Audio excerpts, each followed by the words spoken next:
What's up, family? Gerald the Bossman here. You're tuned into the Bossman Show on AM 1010, AM 1430, 1055 The King. Let the King out at 105theking.com and the Bossman Show at bossmanshow.com. Hit me up on Instagram, The Bossman Show, Twitter at Bossman Show, and Facebook, Bossman Show. It's the Bossman on your radio. Listen to the Bossman Show with your host, JR, Saturdays at 9 a.m. right here on AM 1010, The King. What's up, good people? BetOnline is your number one source for all your betting needs. The latest odds, lines, and matchup reports for baseball, boxing, golf, and more. BetOnline continues to be the fastest and easiest way to place your wagers, including live betting and your favorite casino and card games available to play right from your phone. Head to the website or use your mobile device to sign up today and get in on the action. Remember to use your promo code BELIEVE, B-L-E-A-V, for your 50% welcome bonus on your first deposit. BetOnline, where the game starts. BS3 Network, changing the way you watch TV. Yes, BS3 Network, changing the way you watch TV, covering content and hot topics from A to Z, sports, music, society and culture, movie reviews, you name it, we have it. Check it out on bs3network.com or check us out on Roku, BS3 TV on Roku, as well as check out your favorite podcast on all podcast platforms or Spreaker.com/BS3 Network. You are now tuned to BS3 Network.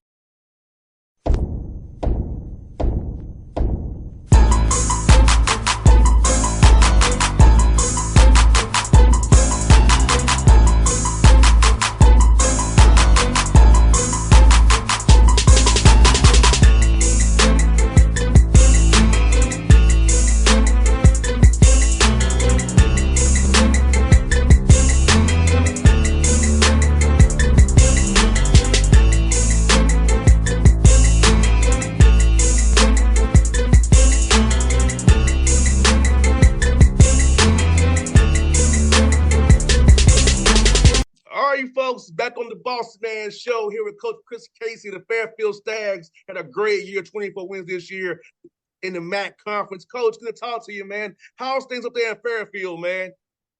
Things are good. We don't have the cicadas that you were just talking about, so we're not battling that. But things are good. You know, we're getting towards the end of the year. Guys are just finishing up finals. We had our last spring workout today, so they're getting ready to get their final assignments in and get finals done. We got a great group coming back, so we've signed some good guys. So we're excited about what's going to happen for us going forward.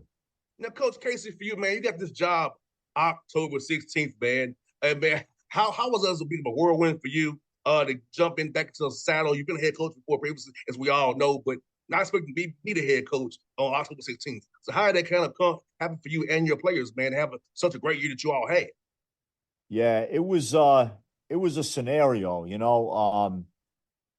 When they asked me to take on this role, I was going to do it, but first I need a job and I want to coach, you know. And the second reason is I really love the guys. It was a great group of guys on a team, so I wasn't going to walk away from that either. So the difficult part was, you know, you were going to coach and you were not going to be coaching with guys that you have long-term relationships with, because there was some change now with the staff. But in the end, I was definitely going to do it because I love coaching and I love this group. So we were kind of faced with now, it's October 16th, we're going to play in 11 days and we're playing at Boston College. So there becomes the question now, you know, you got a short time span. What are you going to do with it? Are you going to make changes? Are you not going to make changes? Or are you going to, change things in a lineup? So, and you also at the same time, you want guys on a good track too that are playing. You don't want to get them thinking and not playing basketball because of changes you're making. So ultimately, I decided to say, let's roll with what we're doing. We practiced twice. We had our first scrimmage And I just kind of said to myself, I got to coach what I coach. I got to coach my own stuff. Um, and that doesn't make one way right, one way wrong. It just makes it what I'm comfortable with. So we started making changes gradually. I told our team, guys, our timeline is going to be a little bit different because of where we started from. And we stressed, just keep your head down and keep working. And eventually it's going to click. And after a rough start and, trying to work some guys back from injuries and making some changes, it did. It clicked. And that's a credit to our guys who just kept working through the changes and kept their head down and kept going. And you know what, Coach Casey, what's good about that? Sometimes young men either embrace adversity or run from it or fold. And your guys embraced it and just stayed the course. I know that sounds trite, but just staying the course and being together about what we're trying to accomplish and our goal we're trying to accomplish, it really does work in basketball and sports period, because I feel like sometimes if you stick with your team and what you all got the same common goals, you'll be okay if you really committed to what you're doing the right way. Yeah, 100%. And that's true in any walk of life. It doesn't matter, if you have your own business, if you're you're a male in your family. It's true in any walk of life. You have to have resiliency, and you have to have the correct approach every day, because there's no smooth path. There's no path that goes straight up. There's always going to be dips in your path or hurdles in your path, and those aren't important. What's important is how you handle them. And do you keep going with the same energy, the same enthusiasm, the same positive attitude? If you do, you are going to have breakthroughs and you're going to accomplish things. And that's what these guys did. I mean, we had talent. I thought we did some good things offensively and defensively, but the main reason for our success was that approach. Every day, the same attitude, the same energy, the same work ethic, the same togetherness. And that was a big, big part of what we were able to accomplish this year. And Coach, man, for you, man, making it to the CBI semifinals, playing in Daytona, man, you invite me down there. So how fun is that for your guys to get to go down there, play against quality teams, get 2 quality wins on a tough semifinal game you had, but be able to go down and compete in postseason ball and kind of set a marker to build on from last year and going to next season as well. Yeah, that was terrific for us. Obviously there's going to be some level of disappointment. We got to the conference championship game, and we lost a close one to St. Peter's, who did an outstanding job in that game. So credit to them and their coaching staff. But, there's going to be a disappointment level after something like that. You've worked for it all year. But our guys still wanted to play, and that was a conversation we had. And the CBI does a wonderful job of running that tournament down at Daytona. It's professionally run. There's some good teams in it. And we decided ultimately to go, and it was good for us. We won 2 games down there, lost in the semifinal to Seattle, but we had a couple really good wins, and we had a couple guys have breakout games. And so the overall response to going down there was definitely a positive thing for us. And Coach, for these workouts in the spring, Coach, is it more so still kind of putting more of your stuff in, or is it more kind of individual work trying to get guys ready for that summertime grind of getting better, and before you start putting more team stuff in late in the summer into that fall once school starts back in August? Yeah, we really pay attention in the spring and the summer to expanding guys' games. We'll do a little bit of team stuff here and there, but I'm a firm believer that if your players get better individually, your team's going to get better collectively. So we'll spend the fall, we spend a lot of time on working on individual games. I'm sorry, the spring, and then the summer we'll do the same. When we hit the fall, then we'll start paying attention more to team practice and what we need to do as a team. But really, that's the goal of the spring and the summer to me. Get bigger, faster, stronger in the weight room, and expand your game. Get better at things in your game and be more difficult to guard, be a better player. So we'll spend most of our time on that. Coach, aren't you glad that the old days are gone? When back when I played and you and I played, man, well, it was October 15th. You have to figure out something, in a month before games start, man. Now you get the guys in the spring, the summer, you get creative work your guys games, and then you got to, hey, October 15th, roll the balls out. We go home for the best. If I okay in November. Yeah. I'm sure the guys are glad that's gone too, because the reality was you started school September 5th and you weren't practicing until October 15th. So you and I both know you spend a lot of time out on that track running. That's Yes. basically what everybody did. Running them They had stairs too, coach. Those stair yeah, burners too. they had those running workouts going, and then you'd have running tests you had to pass to get into practice. And yeah, it really wasn't basketball, to be honest with you. So yeah, it's great that you have access to these guys for that additional time. And I think the guys appreciate it too, because they get a chance to get better as players, which they all want. Um, I do think you have to be smart with it though. It's a long season, when you factor in the 8 weeks of the summer, and then you're basically starting that third, fourth week in September. Your games are starting in November. They're running all the way through to mid, late March. You have to be smart with it on how you approach it, because you can wear an individual or a team out too. So you have to be smart on how you do it. You have to be cognizant of keeping legs fresh and keeping minds fresh. Uh, so it's a good thing to have, but I think the way you do it is very important. 100%, coach. And for you, coach, man, as this NIL and transfer portal thing goes and limited transfers, how are you approaching trying to build your roster there going forward as the COVID year ends after this season? They'll be back kind of where it used to be. All the older guys have aged out. So how do you approach building a roster with the unlimited transfers, the portal and NIL stuff that we have to deal with in college? It's called the college spirit right now. Yeah, day to day is the answer to that. There's really so things have obviously changed a lot, and I look at it more this way. That's the new rules of the road. So you can either complain about it and point fingers about it, or you can embrace it and try to do the best you can with it. I certainly understand what players are trying to do. Like, we have a couple good players in the portal, and they've been great here. They've done great things for us, and they're in for no other reason than trying to see if they can move to a higher level and reap the benefits of that higher level. And I completely understand that, and I support it. If the Knicks called me tomorrow and wanted me to coach the team, I would look at that too. So not that that's going to happen, but that's just an example. So I understand what they're trying to do. So it's really the new rules of the road. So it's important you have good relationship with your existing players to help keep them.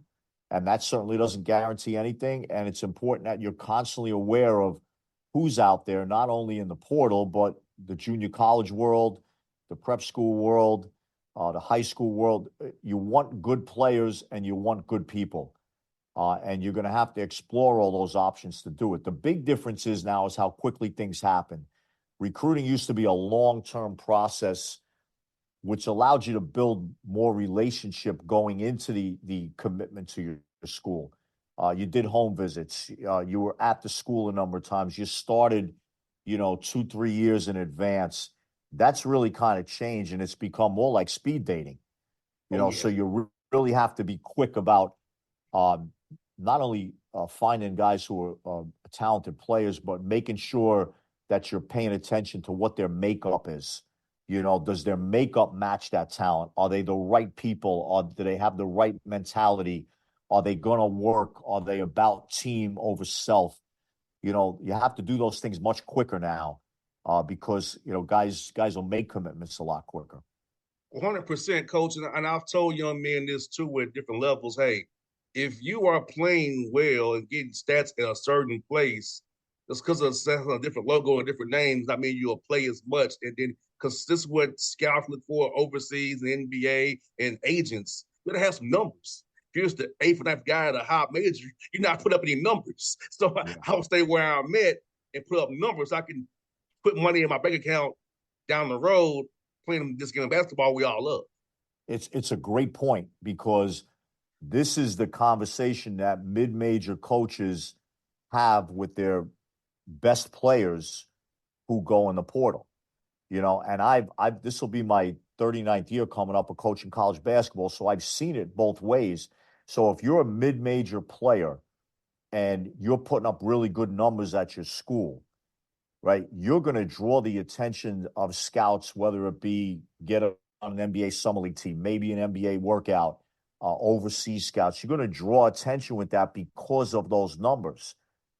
So now the decision becomes, do I stay at that level and keep putting up those numbers and win games, or do I roll the dice now and try to go to a higher level in hopes of attaining those goals. It's got positives and negatives to it. The majority of the statistics show that the guys who do that now, their numbers get cut in half. Points per game, minutes per game, shot attempts per game.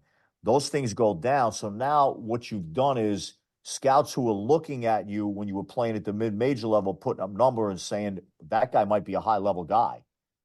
Now what you've done is you've shown them, well, maybe you're not a high-level guy.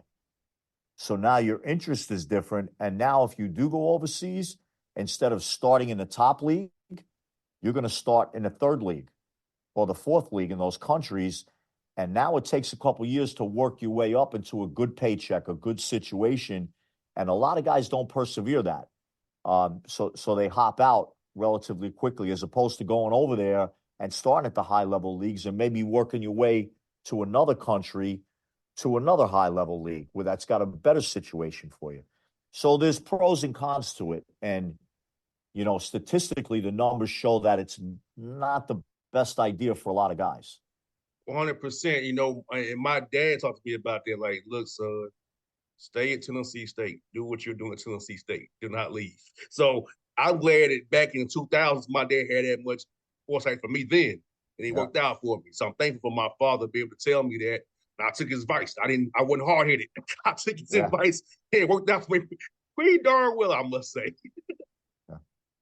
Yeah, it's important to have. That's the other part of this whole deal. It's important to have the right people around you, you know, because there's going to be when you go in that portal or you're out there to be recruited, there's a lot of people going to say a lot of things, you know, and that's both the places that are recruiting you, the people that may have coached you along the way, family members. So it's really difficult. I mean, I think the best advice is to keep a tight circle on that kind of stuff and really trust the people whose actions have matched their words and that have helped you along the way, because those are the guys that have your best interest in mind and will give you the best advice. 100%. And Coach West gets coaching, man, for you. So when you're not coaching hard, man, doing your thing, man, so how do you kind of like get away from the game and decompress and enjoy yourself, man? Well, a couple ways. First, my family's real important to me. I got a wonderful wife. I got two daughters. They were both college soccer players. They're both going to graduate now, one with a master's and one undergrad. You know, so I always like spending time with them. As a coach, you spend a lot of time away. I'm fortunate that they're very much part of our program. My wife is always around, and she knows every single one of the players, and it's great when she walks in the gym and she's giving every guy a hug. Hey, good to see you. You know, I think that's important for me to be around. And the same with my daughters.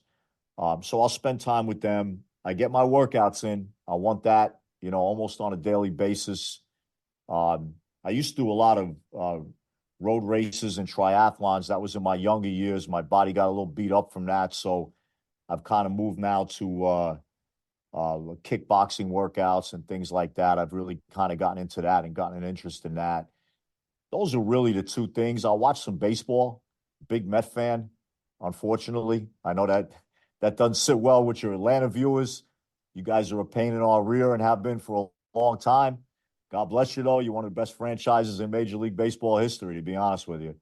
But I'll watch a bunch of baseball if I have free time. I enjoy that, too. Because baseball, you know, when I'm watching the NBA playoffs, I love watching the Knicks. I'm straight New York. Knicks, Giants, Mets. I love watching the Knicks and what they're doing. But when I watch NBA games, I'm dissecting it. You know, 100%. What did they run there? How are they rotating on this? What are they doing on the ball screen coverage? And I enjoy that part of it. But if I go watch some baseball, I can shut my brain off from that and just enjoy it. So those are kind of the things I like to do. Yeah, you know, Coach, what I do, Coach, I come to the U.S. Open every year, man. I go to the U.S. Open. The whole time catch me a Mets game across the way if they're in town while the U.S. Open's in town. So, you know, I caught lucky to catch a Brave game up there, up at Citi Field and Old Shea Stadium. So, yeah, now I'm saying like you, I'm Coach. I'm Hawks, Braves, and Falcons. I know it's probably painful for me because I get much winning other than the Braves. You know, it's crazy, too, with young guys. Like, I don't understand this. They got no geographic loyalty. You got guys from Jersey and their favorite team is the Cardinals, or the Arizona Diamondbacks. Like I don't know. I grew up in New York, so I'm rooting for everything New York. I don't know the geographic loyalty part. I don't quite get all the time, but Yeah, Coach, I grew up a Hawks ball boy and a Brave bat boy. yeah, So there's a yeah, kid, man. So I got that yeah, loyalty. So I'm yeah. You're like, not man, going anywhere. You're that's straight all I Atlanta. know. God bless you. You know what, Coach, also helped me too was the Braves came on at 7:35 on TBS every night. They had Yeah, the Cubs on WGN at 2:20 or 3:20, depending on what day how they played. So it was like I had the Cubs in the early afternoon, the Braves late in the evening after the Fresh Prince came on. 7:35 first pitch for the Atlanta Braves on yeah, TBS. yeah, yeah. That was so we had a little different when I was growing up. You had limited stations, on the TV. So if you wanted to watch the Knicks or they weren't always on TV. They would be on, but sometimes it was tape delay. Grew up a big fan of St. John's, but you had to wait till Saturday on WOR to see that game. So it wasn't as readily available as it is now. And I'll tell you this crazy story about the Knicks. This is kind of funny. So I grew up in Brooklyn and Queens. We were living in Jackson Heights, Queens. And around the block from us, I lived on 72nd Street and 25th Avenue, which was right on the Brooklyn Queens Expressway. Around the block, there was a school called the Lexington School for the Deaf. So it was an international school, and families would send their children there for education because their kids were deaf. And they had facilities there. So the Knicks used to do a couple satellite practices around the city, and one of them was at Lexington School for the Deaf.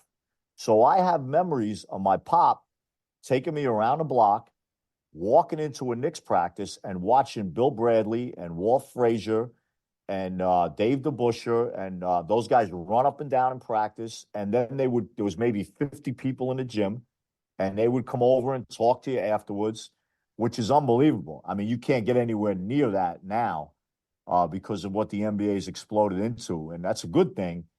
But that's a memory I have, from a long time ago when I was very, very young. And I mean, to think that you're sitting in the gym in a folding chair and watching Walt Frazier run up and down, that's kind of crazy. You're right, Coach, because up until 1999, the Hawks practiced at Morehouse.